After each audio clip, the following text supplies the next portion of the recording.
हजुरहरू सबैलाई नमस्कार। मेरो नौलो किचनमा स्वागत छ। म आलु सिमी र बटमासको तरकारी बनाउने तयारीमा छु। म फ्राई प्यान बसालेर तेल राखेर त्यसपछि म खुर्सानी राखिदिएँ एउटा गुवा। त्यसपछि म जिरा पड्काइदिएँ। त्यसपछि मैले लसुन अदुवा राखेर यसमा पराल पुरुल चलाएकी छु। यसलाई रातो हुन्जरी म चलाउँछु। त्यसपछि मैले थोरै प्याज पनि राखिदिएँ। प्याज राखेपछि मैले यसलाई राम्रोसँग चलाउने कोसिस गरिरहेकी छु। रातो भयो प्याज पनि। त्यसपछि म टमाटर राखिदिएँ। टमाटर राखेपछि पनि म यसलाई चलाउने कोसिस गर्दैछु। अब चलाइसकेर यो पनि थोड़ा मसला राखेर यसलाई पनि राम्रोसँग पकाउने कोसिस गर्दैछु। अब म यस मसलामा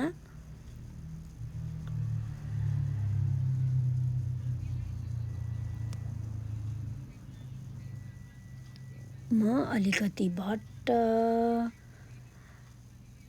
अनि त्यसपछि म सिमी राखेर यसलाई मिलाउने कोसिस गरिरहेकी छु। यसलाई अब म एकछिन पकाउँछु भानभुन गरेर।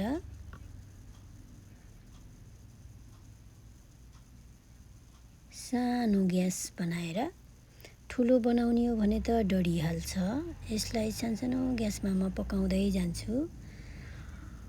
अब मेरो यो पाकेको तरकारीमा थोरै पहिला उमालेर मैले राखेको आलु थियो, त्यसलाई मिलाउने कोसिस गरिरहेकी छु यस मसलामा।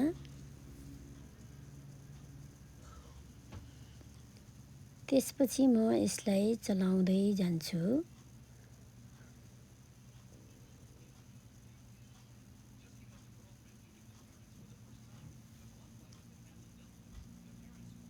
यसलाई म चलाएर अब म यसलाई झोलाइलो तरकारी बनाउनको लागि म अलिकति पानी राखेर यसलाई पकाउने कोसिस गरिरहेकी छु।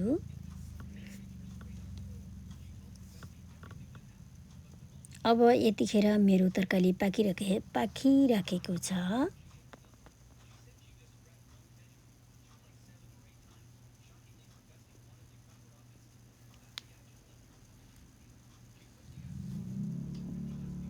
पाकिराखेको तरकारीलाई हेर्न सक्नुहुन्छ।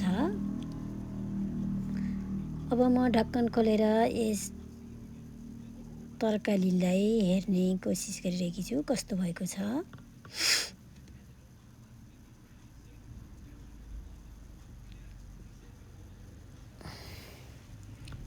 अब मेरो तरकारी पनि रेडी भइसकेको छ। साथीहरूलाई मन पर्यो भने लाइक कमेन्ट सेयर पनि गर्न नबिर्सनु होला। साथीहरू के कस्तो भयो कमेन्टमा लेखिदिनु होला।